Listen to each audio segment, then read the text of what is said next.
কি হৈছে বনমেৰু জনশক্তি গ্ৰুপ মই এটা কাম কৰিম কালি আপোনালোকক মেডিকেলৰ পৰা ফোন কৰিব আপোনালোকে পেচেণ্টলৈ কালি গুচি যাব হ'ব ছাৰ এম্বুলেন্স আহিব কালি বা পৰহি লৈ যাব আমি তাক বাংগালুৰুত পঠাই বনমেৰুটো ট্ৰান্সপ্লান্ট কৰি দিম একেবাৰে লগে লগে ভাল হৈ যাব বহুত বহুত মই কৈ দিলোঁ জীৱনদাতা ছাৰ যি 20-25 লাখ টকা লাগিব মই খৰচ কৰি দিম আপোনালোকে টেনশ্যনে নল'ব অহা কালি ফোন আহিব ফোন নম্বৰটো দিছে আপোনাৰ ল'ৰা ছোৱালী নাই ছোৱালী এইটো বাপেক এইজন ছাৰ ক'ত ঘৰ ক'ত ইয়াতে চেলেকত ছাৰ চেলেকত বিবেকানন্দত পঢ়ে সেইটো তাই মানে এইটো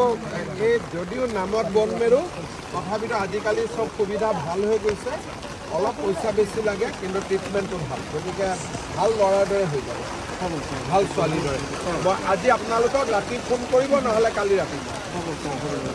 আৰু কাপোৰ কানি ৰেডি কৰি